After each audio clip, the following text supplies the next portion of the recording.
La rencontre qui nous réunit aujourd'hui, Comité régional de développement spécial, s'inscrit dans le cadre de la vulgarisation du plan national d'aménagement et de développement territorial PNADT Horizon 2035. En effet, faisant suite à sa validation lors du Conseil présidentiel du 24 janvier 2020, Son Excellence M. Macky Sall, président de la République du Sénégal, avait indiqué à l'occasion du Conseil des ministres du 29 janvier 2020 l'urgence de vulgariser le PNADT auprès des institutions, des collectivités territoriales et de l'ensemble des acteurs. Nous avons fait le travail déjà au niveau des institutions, c'est-à-dire l'Assemblée nationale, le Haut Conseil des collectivités territoriales, le Conseil économique, social et environnemental. Et c'est simplement à cause de la Covid-19 qui est intervenue en mars 2020 que nous n'avons pas pu continuer cet élan de vulgarisation. Aujourd'hui, nous avons repris. Nous étions à Ziguinchor avant-hier. Aujourd'hui, nous sommes à Kolda. Demain, Inch'Allah, nous serons à Sédhiou et ainsi de suite jusqu'à faire le tour du Sénégal dans les 14 régions. Je me réjouis donc de partager avec vous aujourd'hui, ici à Kolda, le document du plan national d'aménagement et de développement territorial et ses outils de mise en œuvre. Mais je voudrais d'ores et déjà vous transmettre les salutations. Son Excellence M. Macky Sall, président de la République du Sénégal, et de l'ensemble des membres de son gouvernement.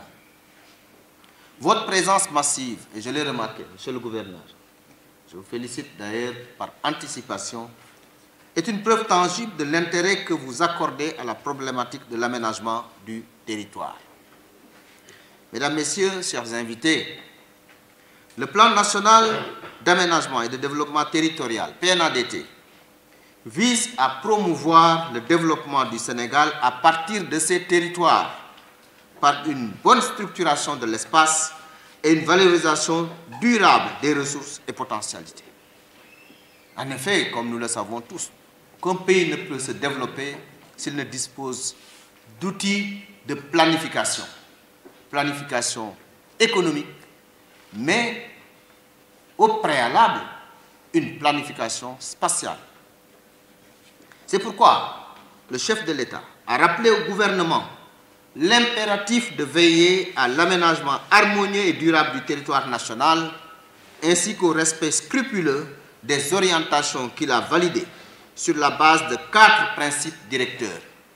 Premièrement, la mise en cohérence des plans sectoriels en déploiement.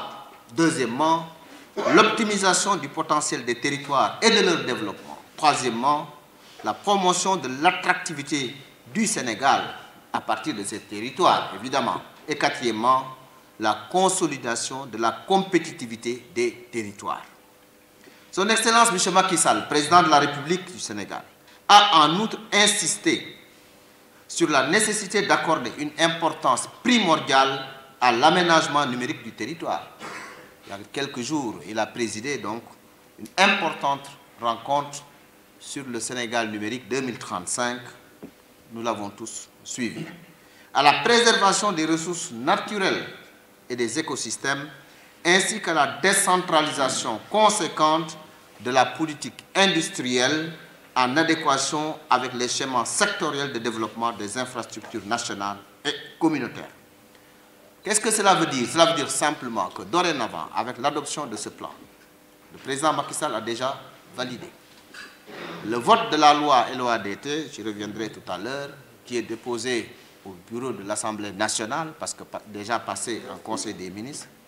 Plus aucun projet ne peut se développer dans les régions, dans les départements, dans les communes, bref, sur toute l'étendue du territoire, si ce projet n'est pas en adéquation avec le plan national d'aménagement et de développement des territoires.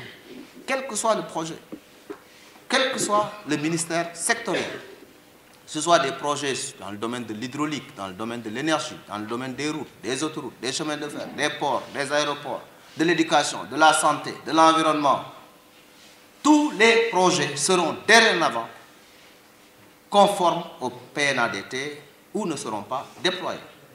Et à ce niveau, les autorités administratives auront un rôle extrêmement important en étant très vigilants sur les projets qui vont se développer dans leur région, dans leur département, dans leur arrondissement.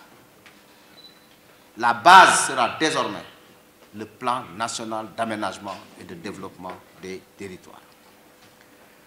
En conséquence, je compte sur l'engagement et le portage de tous les acteurs pour sa vulgarisation et sa mise en œuvre.